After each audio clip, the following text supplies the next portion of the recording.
Blues and jazz are two genres that share the same roots and are very deeply connected, and you can make some really great lines by mixing something that's typical jazz with something that's typical blues. That's what I'm going to go over in some examples in this lesson.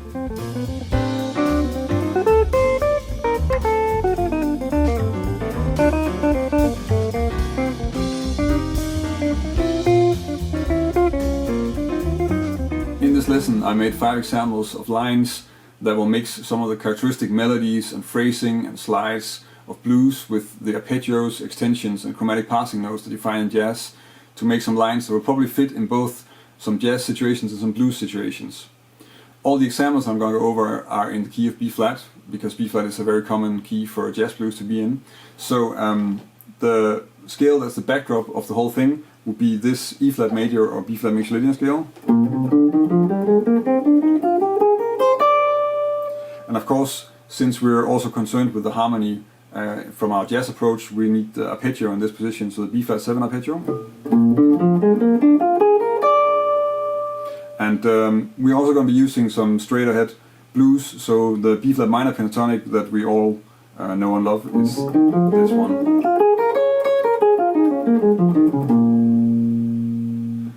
So I'm assuming that you know what a B flat 7 is and that you know how to play over it, you're aware of what an arpeggio is and what the B flat minor pentatonic scale is.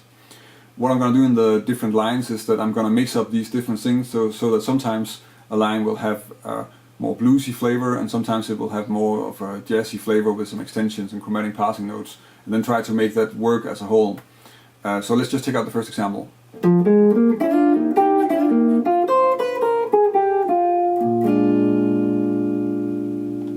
So this line starts off with, we're working up the arpeggio from the 5th, and then we get this sort of blues cliché with some double stops, and then we continue with a jazz line that's starting on the 5th, and then skipping up to the 9th, and then via some chromatic passing notes, running down the scale to the 5th. The second example sounds like this.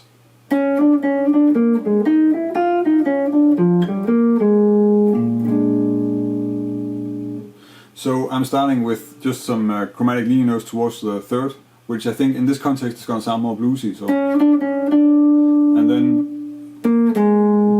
down the arpeggio, and then we get a phrase that's pretty much taken out of the minor pentatonic or blues scale. So, and then we're using this to go to the 3rd of the chord, so the D, and then I'm skipping down a 6. And then landing on the 7th. The third example sounds like this.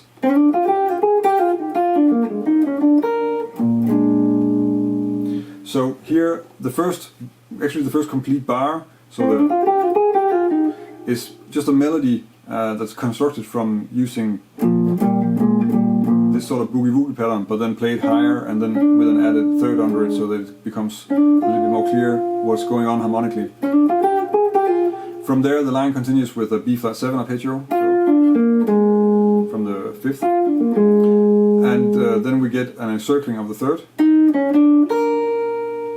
and then we skip up to the root. And this idea that you, well, two things about this actually. We're ending the line on the root, which sounds bluesy or at least not so jazzy, and also the using these 6 intervals as a sort of signals and surprising endings is something that's quite common in blues and is used less in jazz, where you would probably have a large interval skip and then you would resolve it stepwise.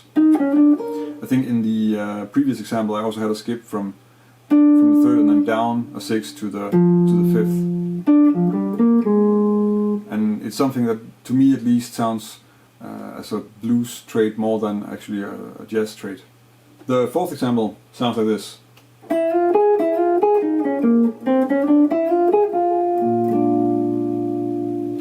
So it starts out with this sort of sliding, repeating idea of 3 notes. So we're sliding from the sharp 4 to the 5th, and then up to the 7th, and then that just happens twice. Of course, since this is played in 8 notes, it's going to be a pattern that shifts, and to use these repeating 3-note patterns is something that I would probably also say is more of a blues thing than a jazz thing, even if using sort of extensions, but you could also just look at it as a blues note to the 5th and then up to the 7th. From there, I'm just running down the minor pentatonic scale, and then we get this more bluesy or more jazzy version of the same idea. So we are on the root, and then I'm moving chromatically up to the 3rd from the 9th, and then I have the same 3-note phrase, but then it's resolved to the 5th of the chord. The 5th example sounds like this. So what's happening here is that I'm starting with the D diminished triad, so we're kind of starting more in the jazz corner of the vocabulary, even though it's with a slide. And then we get this sort of small fragment from an F minor pentatonic.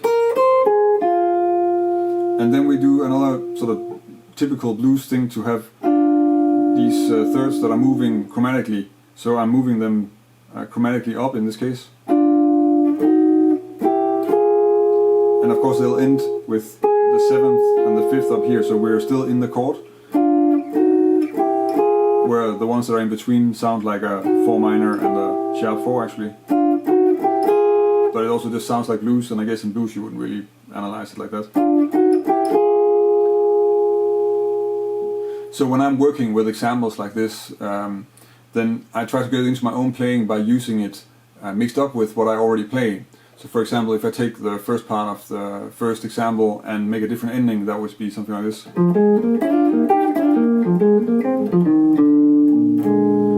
And by mixing it up with the stuff that I'm already playing, or trying to connect it to the stuff that I'm already playing in different ways, I'm going to make it part of my vocabulary, and that way you're going to learn a lot more. So that's the way I would suggest you try to work on this. I hope you can use the lines that I went over here. If you want to download a PDF of the examples, then you can go to my website. In the article that's accompanying this lesson, there's a PDF download, and you can also subscribe to my newsletter if you want to stay up to date with new lessons and stuff that I'm doing, like playing concerts or touring or releasing CDs or stuff that I'm playing on that's being released. If this is the first time you see one of my videos, you can of course subscribe to my channel. I make a new lesson every Thursday. So there's always stuff coming, and I've been doing this for more than 2 years, so there's really a lot of lessons already there. If you have any ideas for topics or suggestions, comments, things I should do differently, then leave a comment on the video or connect with me on social media. I'm on Facebook, I'm on Google+, Instagram, Twitter. So if you follow me there, you will also stay up to date with what's going on. That's about it for this week. Thank you for watching, and until next week.